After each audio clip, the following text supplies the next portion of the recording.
Welcome back to the Pirate Republic. This is an audiobook presentation of Pirates of the Wild West, the first novel in the Storm of Time series, released one chapter at a time. Prepare yourselves for this week's episode, me hearties, because there's going to be a jailbreak. Get ready for Chapter 25, Biscuits and Bombs.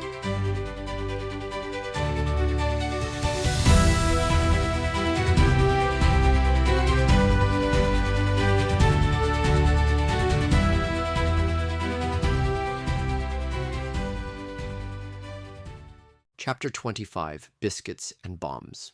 It took some searching, but within an hour the Wells Fargo man that escaped from the barn finally found Cooper and the Englishman. They were about to set out on the ironclad named Comanche to search for the James brothers and the pirates attempting to dive the wreck that brought them here. He told them about the gunpowder and the wagon as well as the crates of silver bars he was able to see. If the African girl pirate was still in the town, maybe more of them were as well. Cooper worried the gunpowder had something to do with a plot to free the two men they held at the Broadway jailhouse. It was decided that the on-the-water search be delayed until they dealt with the prisoners. Woods Rogers was in favor of hanging the two men right away. They loaded up the horses and carriage and made haste back to the prison. Basket in hand, wearing her Sunday best dress complete with frills of white against a lovely light blue fabric, Colette walked up the steps to the door of the Broadway jailhouse. It was a brick 3-story building with a solid stone basement on the corner of Broadway and Pinckney Alley. The first floor had no windows, and the entrance was on the second floor via a stairway up to a landing with an iron railing. The back of the building had a walled-in yard that was for giving prisoners some time in the sun and fresh air, as well as having a permanent structure for the gallows that had seen much use these past several years. The sheriff was keen on inviting hundreds of townsfolk to attend the morbid events, in addition to the throngs of people that would crowd the yard to watch the spectacle of men hanging from the neck. There would be many more that would watch from the windows of other buildings and even from faraway hills that had views of the walled-in prison yard. A sheriff's deputy exited the door as Colette's hand reached for the knob, and she jumped, startled, perhaps feigning it a little. "Pardon me, ma'am. Let me get the door for you." The deputy held open the door for Colette to enter. "Thank you, kind sir." "Quite welcome," the man said, and waited for her to completely enter before closing the door. The interior office of the prison was drab and sterile. Gray walls with wanted posters lined one side, and several desks and chairs crowded the narrow room.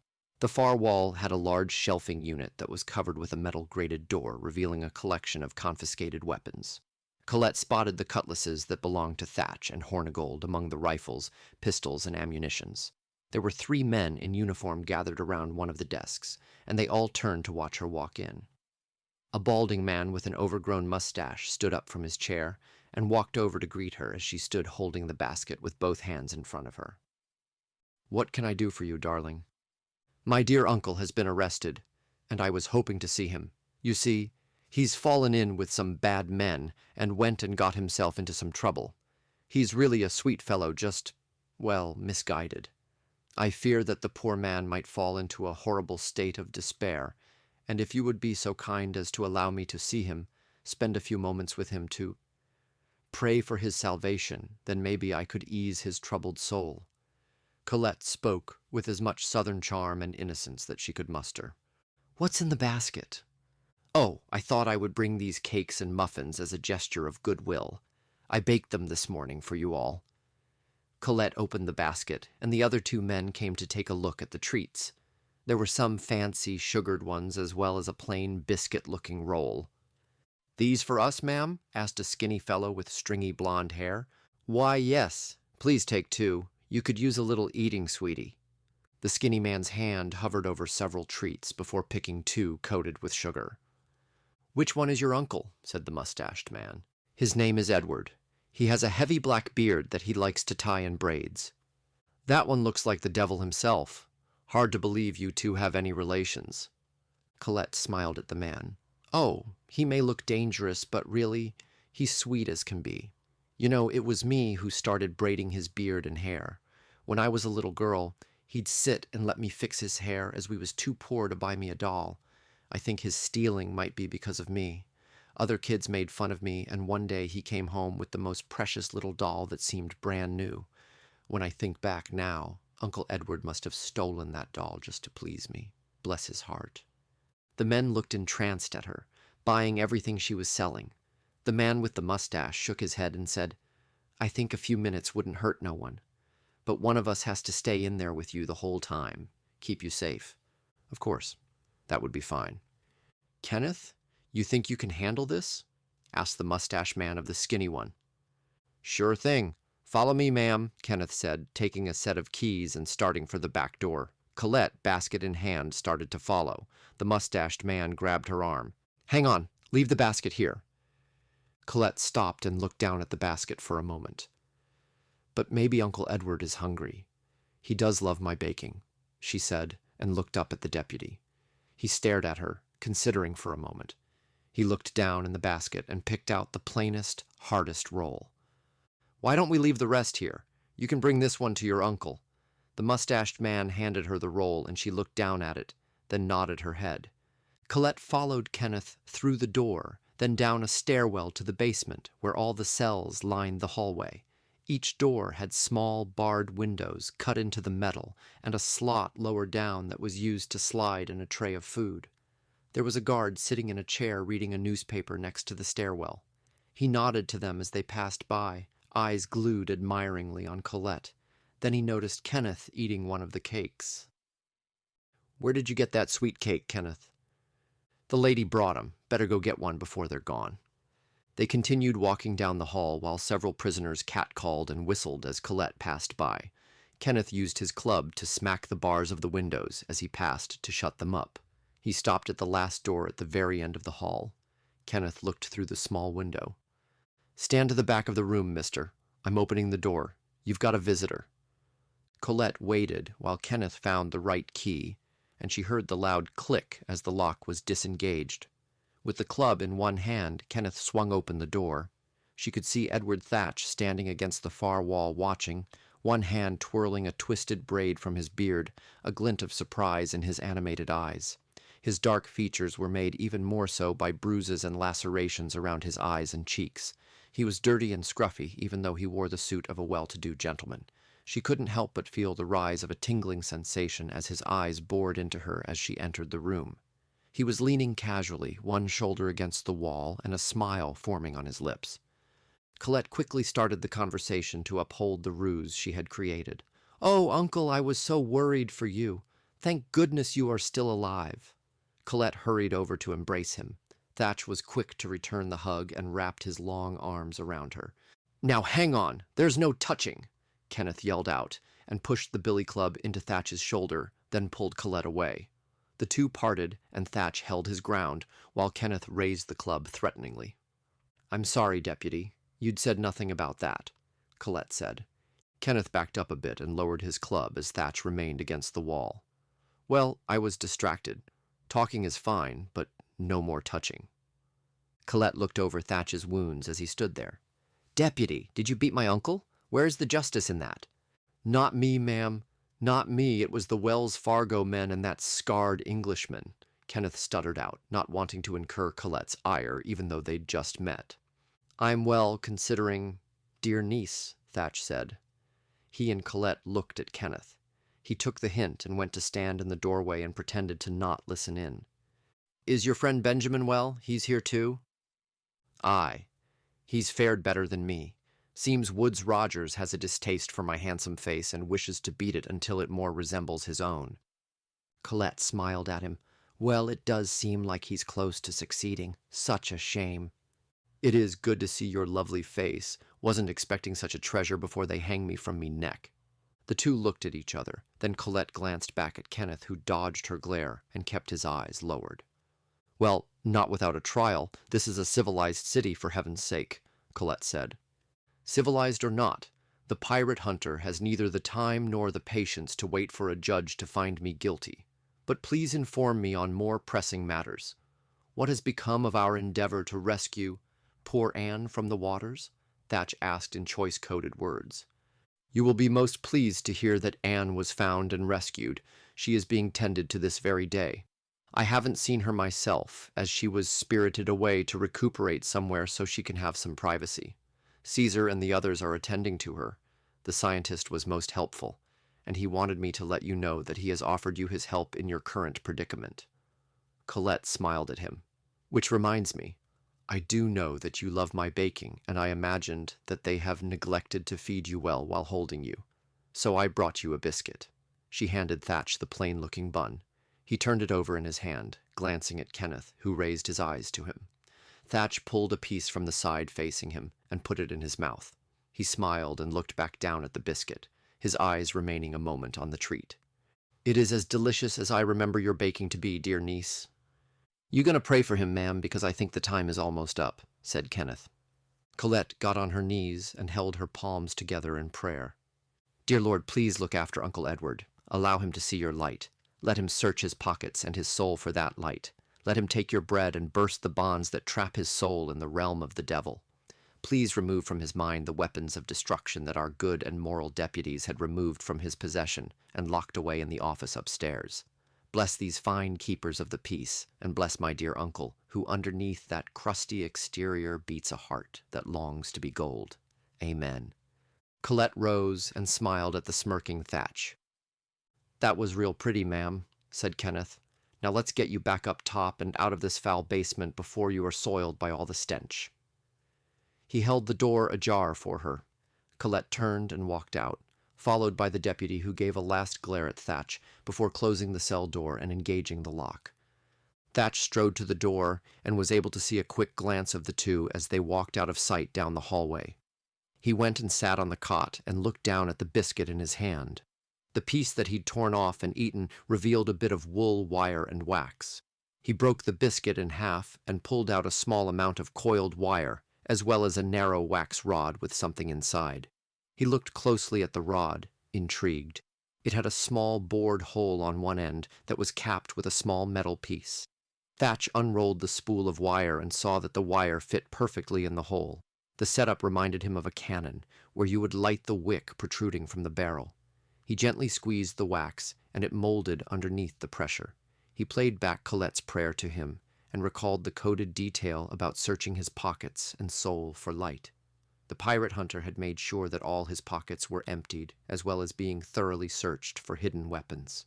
He stood and put his hands in his pockets one by one. His fingers found a small box made of hardened paper. He pulled it from his waistcoat pocket and saw that it was the same box of matches that Philip had shared with him the night of their first meeting, when poor Jack Rackham had been killed in the duel with Jesse James. Colette had slipped the box into his pocket when they embraced. The woman proved to be even more astounding each time their paths crossed. She had just completed an ingenious performance of acting in front of the deputy and picked his pocket better than any tramp in London could have done. Well, in reverse in this case, placing the matches in his waistcoat. She was also able to tell him where his armaments were stashed right under the nose of the dense jailer. He decided to wait to use his gift until he was sure Colette was far away from the jail. "I do not want to put that angel in any danger me escape attempt my cause." He settled back on the cot with his back against the wall and finished the biscuit. Tom looked over at Philip the scientist, standing next to him, holding a large satchel and watching the front of the Broadway jailhouse from a block away. The man was thin, pallid, and just a few inches taller than Tom. He held his cigarette in slender, delicate fingers as his sharp eyes darted around the streets, missing nothing.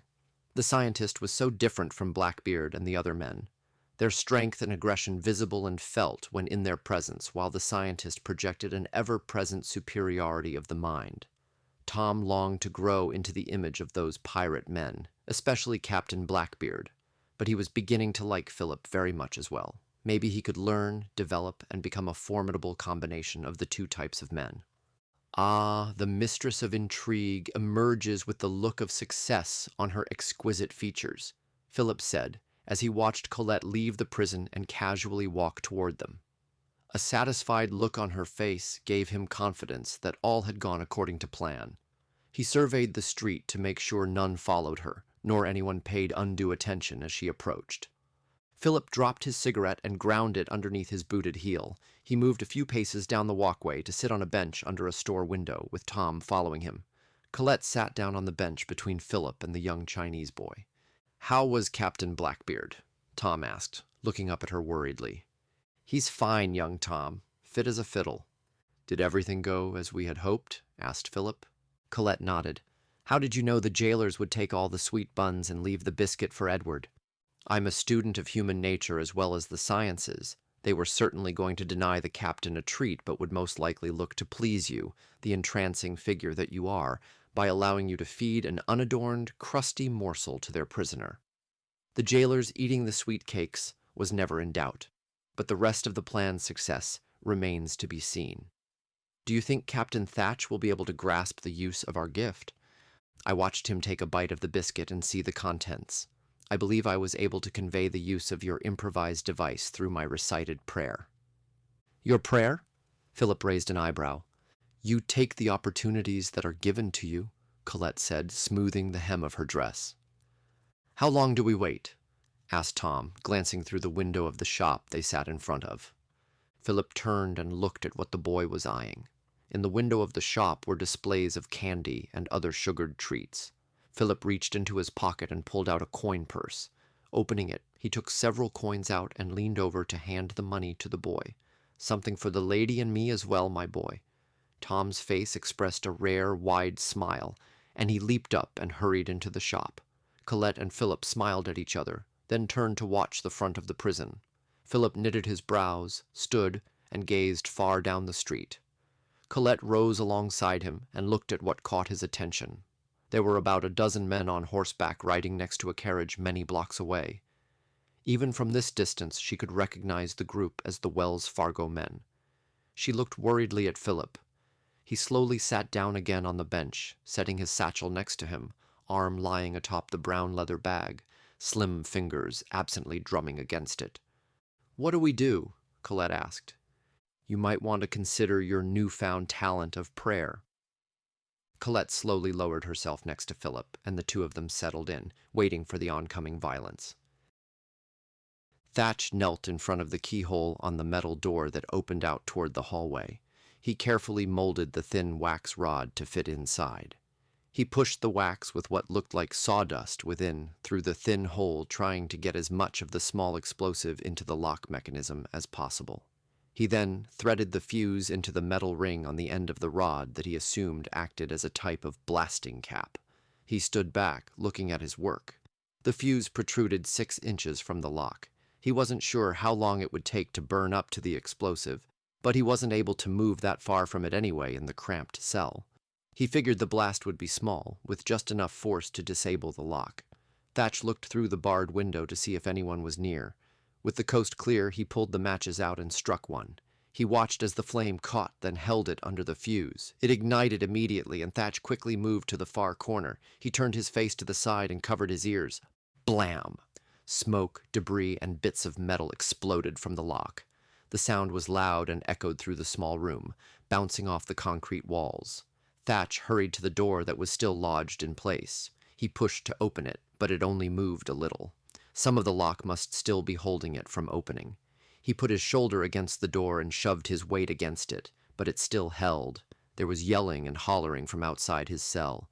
"It's now or never," he thought. Thatch took a step back and gave the door a kick. He saw that it budged a little more. He backed up a few feet, then charged the door. Wham! He slammed his shoulder into the door, and it finally gave way, swinging wide and clanging against the outside wall. Thatch was barely able to stay on his feet from his momentum and caught himself against the opposite wall.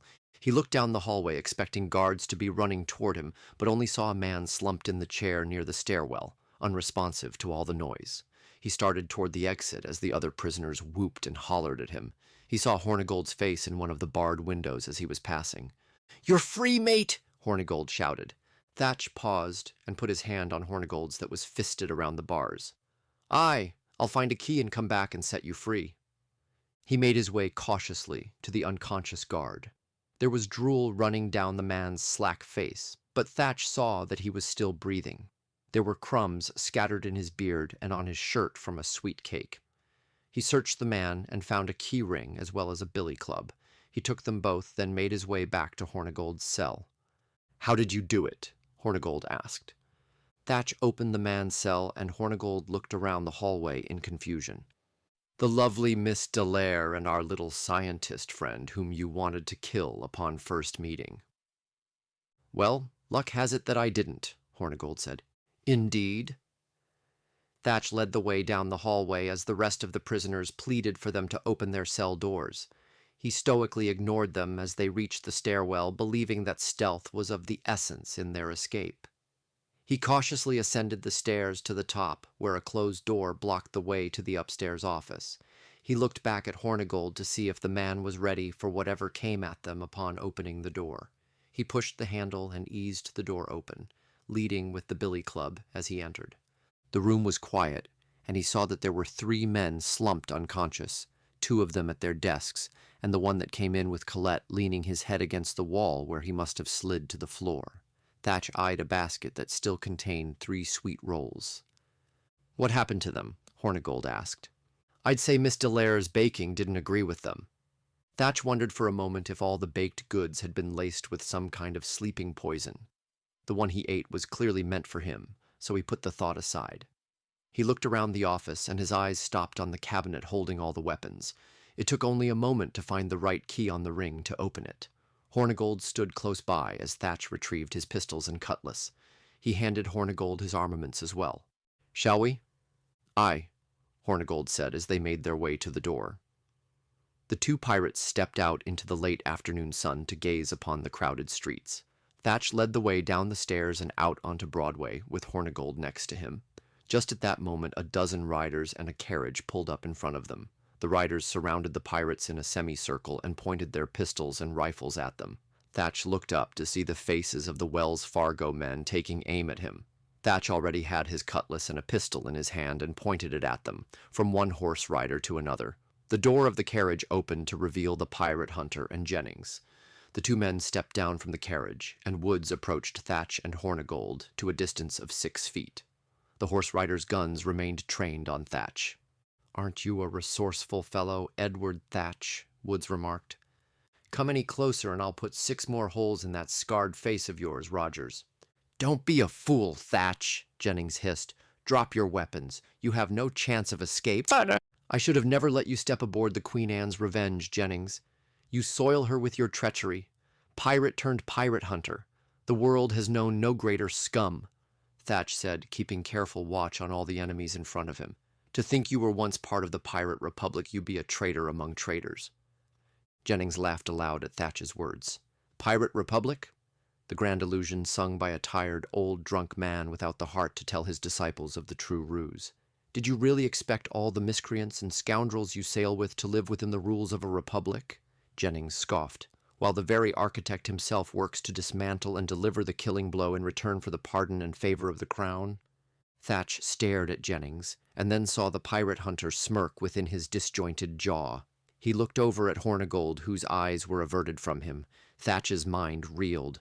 Had Hornigold worked against his own republic? Could what Jennings be referring to be true? "Lies!" Thatch yelled. "Come now, Captain Blackbeard," Woods said smoothly. "Who do you think led us to your secret meeting on board your ship? All the pirate captains on one ship, below deck. Who would have had us cut your anchors? And ask yourself who would have told us about the details for your train robbery, so that we would be there to catch you. We know about your plan to dive the treasure of the Queen Anne, and before long, we will find that wreck, your crew, and hang the rest of your pirate republic." Woods spit out the last 2 words with distaste. Thatch couldn't believe what he was hearing. Could his old captain and friend have been betraying him all along? He looked over at the man. Hornigold's eyes finally met his, and Thatch saw the shame and culpability behind them. "You wouldn't listen to reason. You, Vane, and others were harassing and taking prizes of English ships, targeting the Spanish, the Dutch, French. But our own homeland? We were sailors in the Royal Navy, you and I." Hornigold pointed an accusing finger at Thatch. "I told you this wouldn't stand. We had gone too far. Take the pardon, I said. The risks were too high. You were going to give your governorship up to Woods? You built Nassau. How could we give up the capital of the Republic?" asked Thatch with anger. The pirate captains could never be united. It was plain to see. Criminals from all over the world, English, French, African, Irish, loyalties always divided. It was a fine idea for drunken talk, but it would never have worked. I couldn't convince you of this, but it was doomed to fail. Hornigold shook his head. We had as many ships as all of them put together, thousands of men, an army. There was no king to lead them. They were all doing as they wished. You'd expect them to pay taxes to Nassau, to unite under a single commander. Hornigold lashed out. Thatch stared with cold eyes at Hornigold as Jennings and Woods chuckled. So you helped them end it, did you? You were like a brother to me. You'd see me hang then?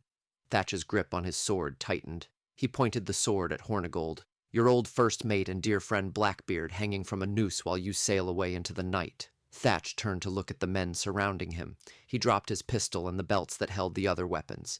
He held his cutlass in front of him, then turned to Hornigold. Draw your sword, Benjamin.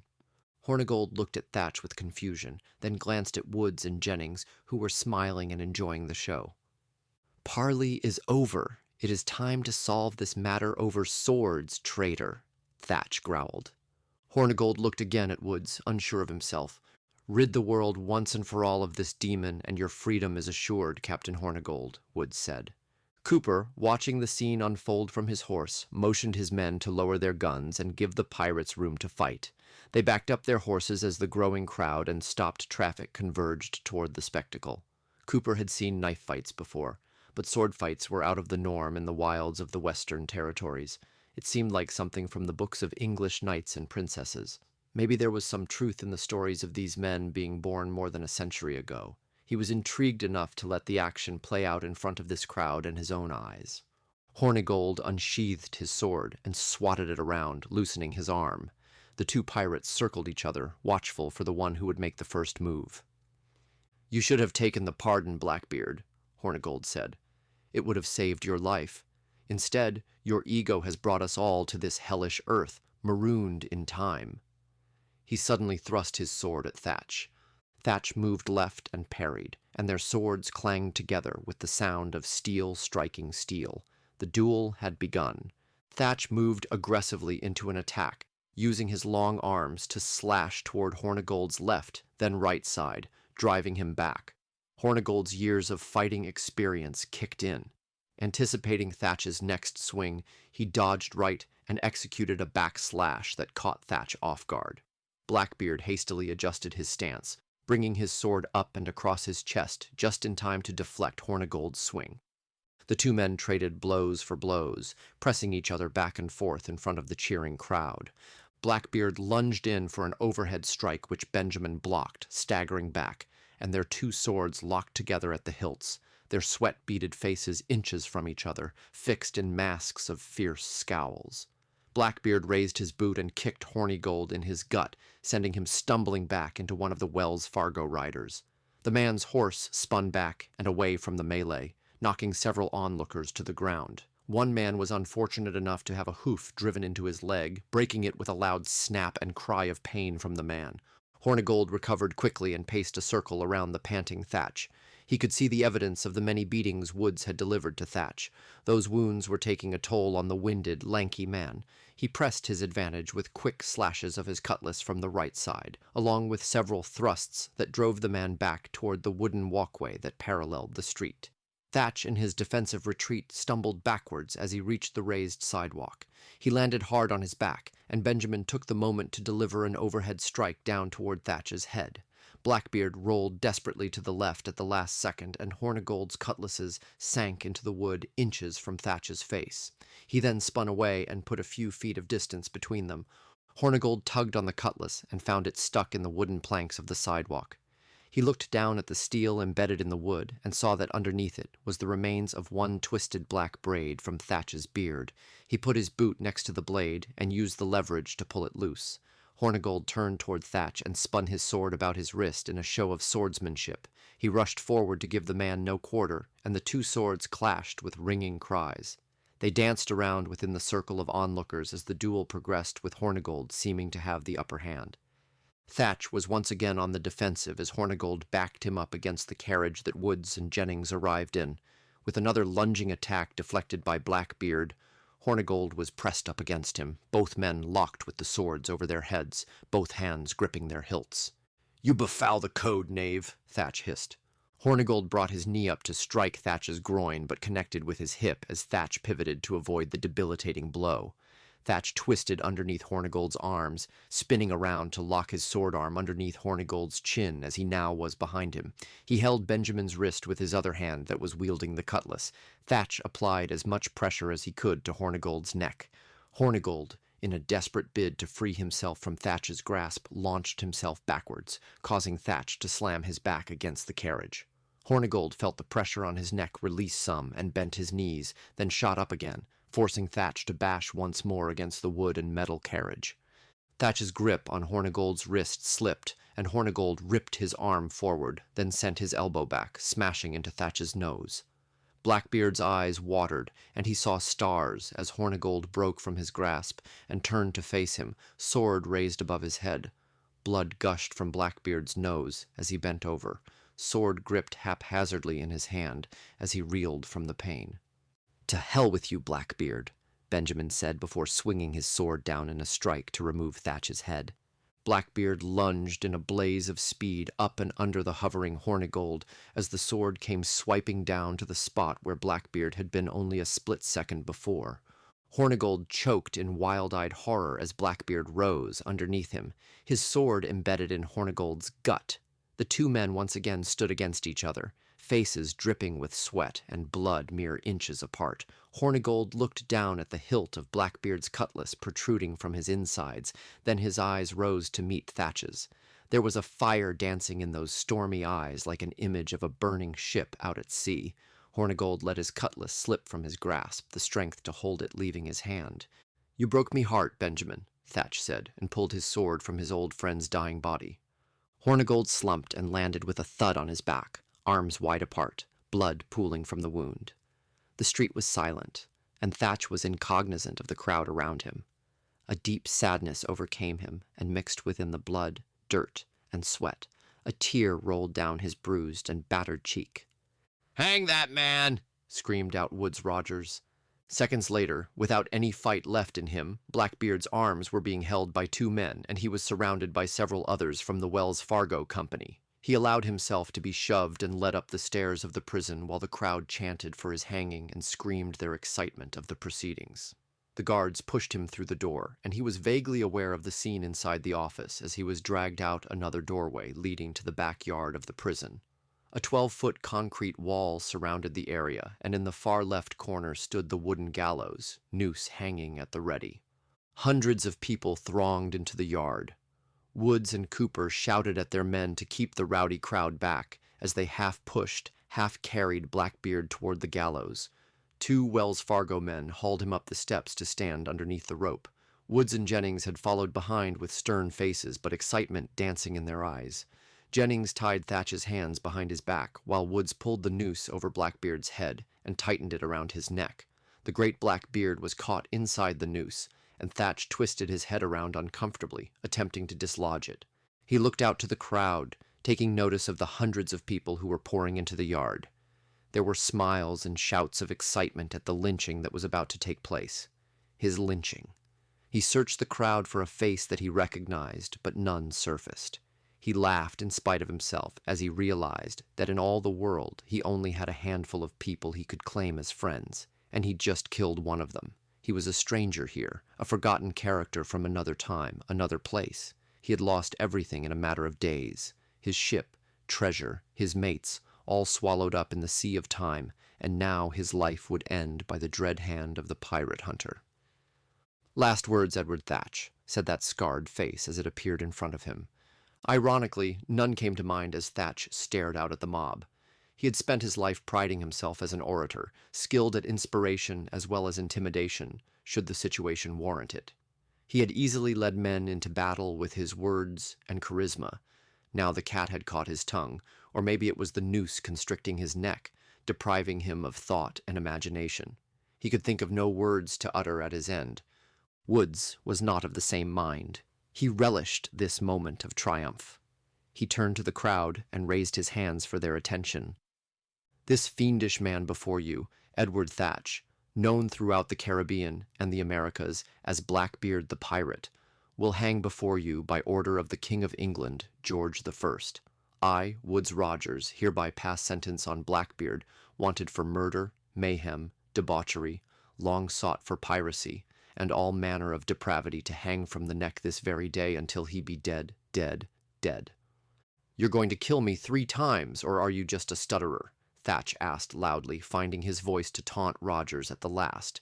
To this the crowd gave a laugh, and Woodes turned his distorted face toward Thatch. He looked down at the trap door on which Thatch stood and strutted over to the lever that would release the latch, holding it in place.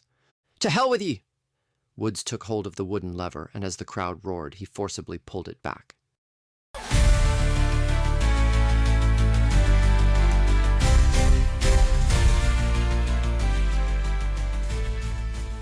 I hope you're enjoying this historical fiction book with pirates and time travel all wound together in it.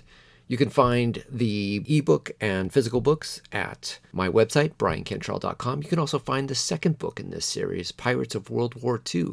And if you're a fan of pirates, you can check out thepiraterepublic.com. It's a weekly newsletter that I put out every Friday. All sorts of great pirate history, events, news, and happenings.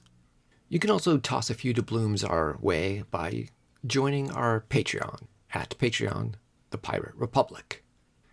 We'll see you next week. Till then, fair winds and keep a weathered eye.